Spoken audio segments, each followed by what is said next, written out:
ಎಲ್ಲ ಯುವಕರನ್ನ ನೋಡಿದಾಗ, ಅವರೊಳಗಿರ್ತಕ್ಕಂತ ಹುಮ್ಮಸ್ಸನ್ನ ನೋಡಿದಾಗ, ಅವರೊಳಗಿರ್ತಕ್ಕಂತ ತೇಜಸ್ಸನ್ನ ನೋಡಿದಾಗ ನಮ್ಮ ಮೇ ಮೇಲಿರ್ತಕ್ಕಂಥ ರೋಮಗಳು ಎದ್ದೇಳ್ತಾವು.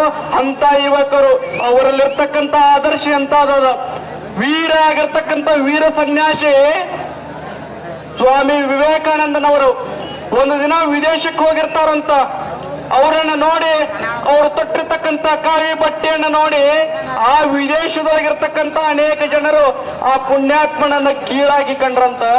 ಆದ್ರೆ ವಿವೇಕಾನಂದರು ಅವರ ಆರಂಭಿಕ ಭಾಷಣದೊಳಗ ಅವರ ಬಾಯಿಗಳಿಂದ ಬಂದಿರತಕ್ಕಂಥ ಎರಡು ನುಡಿಗಳಿಂದ ಜಗತ್ತಿನೊಳಗಿರ್ತಕ್ಕಂಥ ಜ್ಞಾನಿವಂತರೆಲ್ಲ ಆ ಭಗವಂತ ವೀರ ಸನ್ಯಾಸಿಯಾಗಿರ್ತಕ್ಕಂಥ ಸ್ವಾಮಿ ವಿವೇಕಾನಂದರು ನೋಡಿದಾಗ ಎಲ್ಲರೂ ಕೂಡ ತಲೆ ಬಗ್ಗಿಸಿದ್ರಂತ.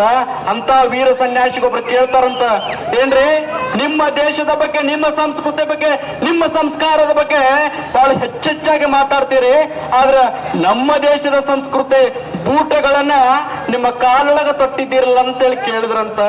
ಅವಾಗ ವೀರ ಸನ್ಯಾಸಿ ಆಗಿರ್ತಕ್ಕಂಥ ಯಾರು ಜೋರಾಗಿ ಬರಲಿ, ಯಾರು?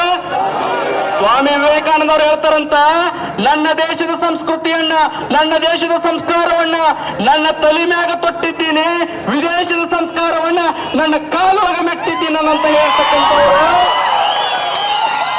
ಭಗತ್ ಸಿಂಗ್ ಆಗಿರ್ಬೋದು, ಸುಖದೇವ್ ಆಗಿರ್ಬೋದು, ರಾಜ್ಗುರು ಆಗಿರ್ಬೋದು, ಇವೆಲ್ಲ ಯುವಕರು ಇವತ್ತು ಅವರಿವ್ರ ಸಿನಿಮಾ ನಟರ ಆದರ್ಶ ನಮಗೆ ಬೇಕಾಗಿಲ್ಲ. 3 ತಾಸುಗಳ ನಟಿಸಿ ಹೋಗುವಂತ ನಟನೆಕಾರರ ಆದರ್ಶ ನಮಗೆ ಬೇಕಾಗಿಲ್ಲ. ನಮ್ಮ ಬದುಕಿಗೆ ಜೀವನವನ್ನು ಕಲಿಸಿಕೊಟ್ಟಿರ್ತಕ್ಕಂಥವ್ರು, ನನ್ನ ಧರ್ಮ, ನನ್ನ ದೇಶ, ನನ್ನ ದೇಶಭಕ್ತಿ, ಧರ್ಮದ ಭಕ್ತಿಯನ್ನು ಕಲಿಸಿಕೊಟ್ಟಿರ್ತಕ್ಕಂಥ ರಾಜಗುರು ಸುಖದೇವ್, ಭಗತ್ ಸಿಂಗ್, ವೀರ ಛತ್ರಪತಿ ಶಿವಾಜಿ ಮಹಾರಾಜರು,